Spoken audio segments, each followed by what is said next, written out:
પોતાનો રાજપાટ પોતાનું રાજપાટ છોડીને જંગલમાં જાય. કરવા જાય છે જંગલમાં કે પરમાત્મા કે કરવા માટે એને ખોજ કરવા જંગલમાં જઈને ઝાડ નીચે બેઠે. ઘણો સમય થઈ ગયો પણ એને કઈ અનુભવ ના થયો. ઘણો સમય થઈ ગયો પાછું જેકેટ પાસે નામ નથી એની પાસે નામ નથી. એ બેઠી શું કરે આંખો ખોલી જોયું. ઘણો સમય પછી એને આંખો ખોલી જોયું. જંગલ હતું. જંગલની અંદર આ મરક જે કહીએ છે ને કસ્તુરી પડે છે નાભી કમર કસ્તુરી મસર છે તો ભાઈ ફરતો દોડતો આમ જાય તો એને થયું એને પેલા કેમ દોડે છે. આ ચટ્ટાન છે અને પેલા આવું ચટ્ટાન આપવામાં આવતા. રાજા એ મરકને પૂછે છે ભાઈ તું આ જંગલમાં દોડે છે શું કામ?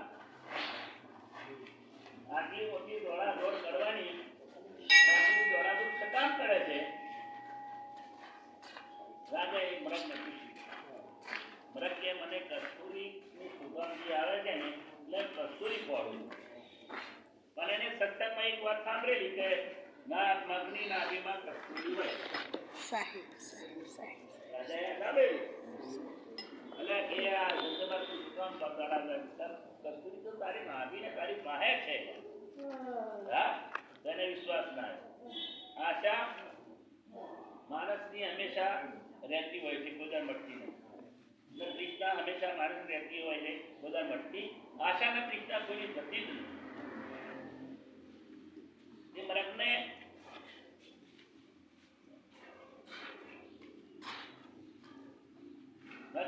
આશા હતી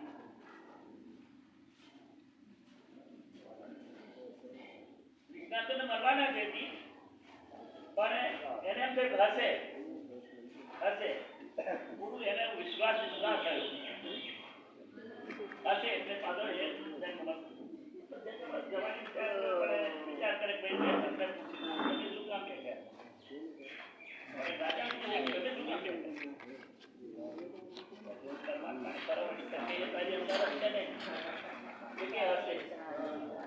આશાના કૃષ્ણ મહારાજની પહોંચી આશામાં કૃષ્ણ એટલા તીર્થાનો કરતા કે પ્રવાસ કોઈ યાત્રાઓ કરીએ પણ આપણને ત્યાં મને નહીં હશે. ઠીક છે એમ પેલાને પણ વિશ્વાસ ના આવ્યો અને મરણને પણ વિશ્વાસ ના આવ્યો એટલે બે ભટક્યા કરે. જ્યારે પોતાના ઘરમાં આવે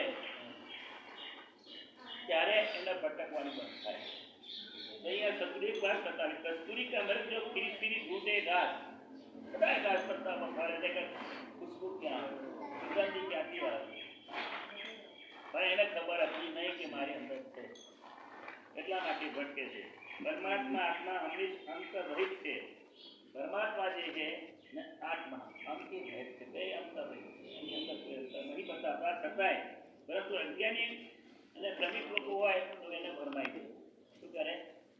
ભરમા દે છે. લોકો સત્સંગ આવું ઉપદેશ થાય એટલે બ્રહ્મા નાખી દે.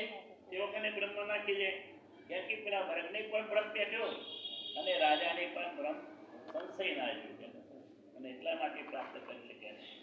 એનું સંશોધન નિવારણ થઈ જાય તો અહીંયા જે ગુરુ હોય સદગુરુ છે તેની પાસે આપણે એના ચરણોમાં જઈ સત્ય વસ્તુની પારખ કરવાની હોય છે. શબ્દની પારખ કરવાની. સત શબ્દ શું છે એને જાણવાની વાત છે અહીંયા.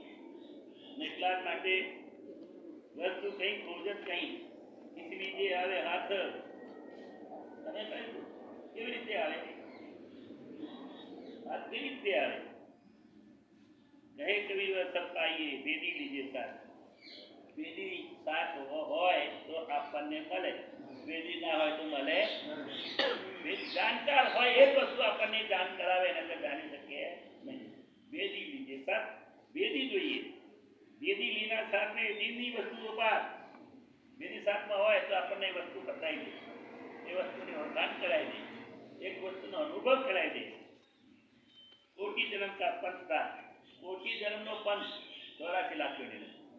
કોટી જન્મનો પંથ એટલે યોનીનો પંથ જે પલ મેં લેવું પૈસા પલમાં પુરુષ એક પલમાં આ પંથ કાપી નાખતા હોય અને એટલા માટે સર્વની મહિમા બતાવે છે ગુલાબેની સંત સત્સંગ મળવાથી સતનામની પરમ પ્રભુનો અનુભવ આપણને મળે છે અને મળ્યા પછી ભવબંધનનો છુટકારો થઈ જાય છે. તો સતનામ જાણા નહીં, માના નહીં વિચાર. સદગુરુના શબ્દના વિચારને આપણે સમજ્યા નહીં, એમની વાણીને સમજ્યા નહીં, એમના શબ્દને સમજ્યા નહીં. અને કહે કબીર ક્યો લહે મોક્ષ મુક્તિ કા દ્વાર. એ કબીર ક્યો લહે મુક્તિ કા મોક્ષ મુક્તિ કા. આ જાણીને તો મુક્તિ ક્યાંથી મળે તમારે? એનો દ્વાર ક્યાંથી મળે? એનો દ્વાર મળે. દર્શન તો ગણાય છે સદષ્ટાના પૂર્ણથી. બરાબર. એક વૈદિક કિલ્લો હોય છે, વૈદિક કિલ્લાની અંદર વાંદરો માં બેસી જાય.